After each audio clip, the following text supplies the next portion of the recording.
generation to carry it forward, and hopefully am a bridge to generations behind me and us that are sparked to carry it forward and do the work and be ambassadors and people that continue propelling it forward. You know, I often don't try to dictate what anyone should do, because, you know, now with the son, my hope is that he will be somebody that is affected and impacted in a way that he wants to carry this forward, but he might not, because he's his own person, and I am hopeful that he will find his path. So what we're talking about now is a permanent location for the collection, a museum here in Los Angeles that will take, you know, some time to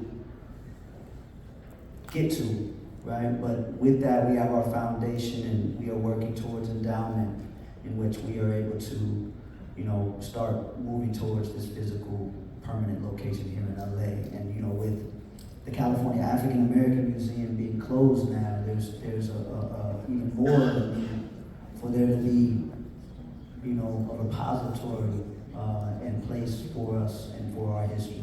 So we're working on it. It's something that is in our view, and in full transparency, we can use all the help we can get, because we are a small family organization. And so the more, you know, people that are attracted to this and that, you know, are moved enough to want to help in any way, we welcome you and we appreciate it. Okay. This is the last question we have time for during the recorded program. However, the reception afterward will offer plenty of opportunities for folks to speak with the panelists. So here's our last question. I'm going to end this with answering the question, should an exhibit like this be in the stadium? Yes, it should. From the standpoint of when they got rid of James Harris, I let go of the NFL and never would have come here. But because this exhibit is here, that's where I came.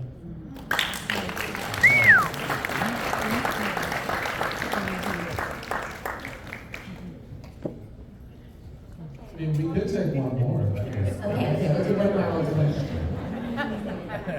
Thank you, I'm Veretta. I really appreciate the opportunity to come. I came to a private event that you had here, and I honor you and your family, first of all, for being a remarkable storyteller that you are, and telling the story, my story of Black history, and growing up in segregation and seeing cross burnings and experiencing the trauma as I'm coming through here.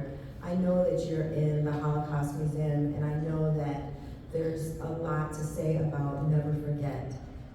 As you walk through and you see the certain artifacts and memories that you have in here, it does evoke pain, right? And we are here, we live here with our oppressor. And so we're constantly reminded of what, you know, the trauma is and what we have fought for as Black Americans in this country. My question is mainly around do you have the same, when you're in the Holocaust Museum, is it that same sense where you actually feel the pain? You know, when people are walking through, it's, you know, I don't necessarily see the emotion, and so just wanted to see if you could give me a parallel. At the Holocaust Museum, it's a serious show. It's a very serious show. We open with Cape Castle doors from Ghana, in which thousands upon thousands of Black bodies passed through on their way to slave ships, never to return, the doors of no return. We open with that at the Holocaust Museum of Houston. We speak to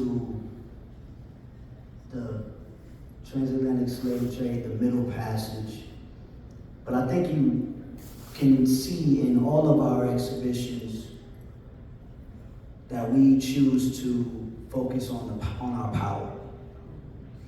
And these are painful points, no doubt, and there's trauma, no doubt, but you know what I always go back to is that we are the greatest story ever told. How else can 350,000 people that arrive here in North America out of 14 million over centuries, rise to be the #1 influential culture in the world. Imagine this world without black folks. So sure, I do feel the pain, and we see the pain. But what I hope is that through that, right, struggle is meant to be a conduit. It's meant to be something that you get through, that you don't stay in. So I hope that this exhibition, any of our exhibitions, provide that counter viewpoint for our people first and foremost, and then the general public, that this, while no doubt atrocious, heinous, painful, this still is absolutely, ultimately powerful. Our people are powerful, our people are beautiful, our people are graceful, our people are brilliant. Because how else would we still be here doing this and moving this country forward the way that we do? So we are always trying to bridge the narrative so that more people understand that our stories are each other. There's a quote by Angela Davis down the hallway that says that if we know more, we'll actually see that our stories are each other's. So the empathy is what's missing largely, right? And so we hope that it's cathartic, I'll say. That you feel the pain, we want everyone to feel it. Not in a gratuitous way, but in a very empathetic way. So that perhaps when you leave, you are expanded in a way that in which you move a little differently and treat someone a little differently too.